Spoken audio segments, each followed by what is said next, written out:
En virtud de que no hay oradores registrados ni artículos reservados para la discusión, ábrase el sistema electrónico de votación. Senador Larios, tiene el uso de la palabra, senador. Presidenta, solicito el uso de la tribuna para hablar en contra de este dictamen. Adelante, senador, con gusto.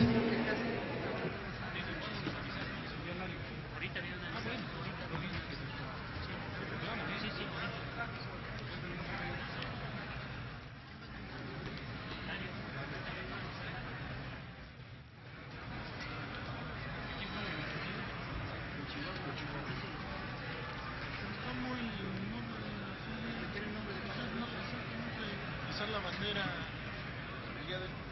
Ven para acá. No está Elena Sánchez, perdón, no está senadora de Chicago, la secretaria. Merodio.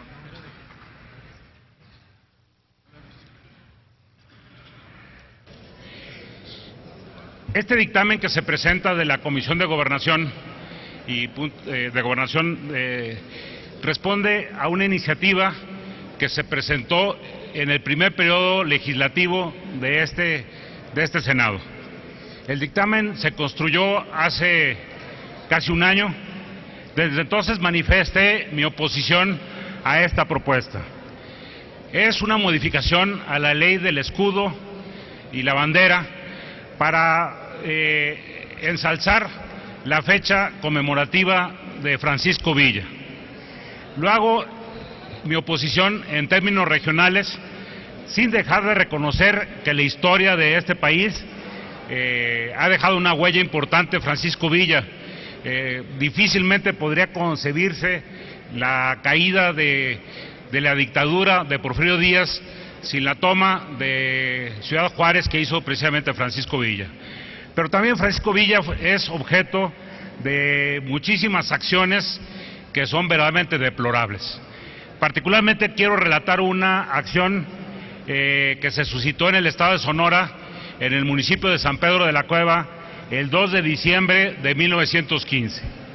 Francisco Villa se había internado en Sonora y se dirige a atacar la localidad de Agua Prieta. En Agua Prieta la defendía Plutarco Elías Calles y el teniente Lázaro Cárdenas. Llega Francisco Villa y es sorprendido por los defensores, quienes le infringen una fuerte derrota. Entonces decide bajar a tomar Hermosillo, y en Hermosillo Manuel M. Diegues también le propina una sonada derrota que le cambia el ánimo y el humor, y decide regresar a Chihuahua por la parte de la sierra. Emprende el camino por la Colorada, rumbo a Suaqui, y al llegar a San Pedro de la Cueva, alguno de los vecinos hace oposición a su paso, y entonces, molesto por las derrotas que había sido objeto, decide y ordena a Pascual Orozco, le ordena que pase por las armas a todos los habitantes del pueblo de San Pedro de la Cueva, nacidos y por nacer. Tanto Orozco como el general Bracamontes lo convencen de que no asesine a los niños, y finalmente también logran salvar a algunas de las mujeres. Cualquiera que visite San Pedro de la Cueva va a encontrar que en la entrada existe un monumento en donde existen los nombres de los 84 personas que fueron acribillados por las tropas de Pancho Villa, simple y sencillamente porque en el campo militar había perdido batallas en Agua Prieta y había perdido batallas en Hermosillo. El ensañarse en contra de la población civil me parece que es un acto deplorable. Creo que en este país tenemos que aprender a reconocer que todos los personajes que han constituido la historia de este país tienen claros y tienen oscuros. Pero cuando los oscuros de esos personajes, y no es el único incidente, es el incidente más importante que ocurrió en Sonora, hay después de la toma de Zacatecas también incidentes verdaderamente grotescos de saña con la que actuó este personaje. Me parece que no podemos modificar la ley de la bandera y el escudo nacional para honrar un personaje que por el dolor de una derrota o de dos derrotas ordena masacrar a toda la población de un municipio del interior del estado de Sonora, San Pedro de la Cueva.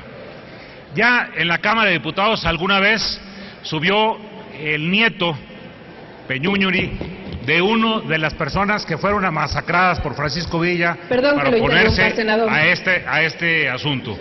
Creo que es importante, sí. Ruego a la Asamblea guardar el debido respeto al orador.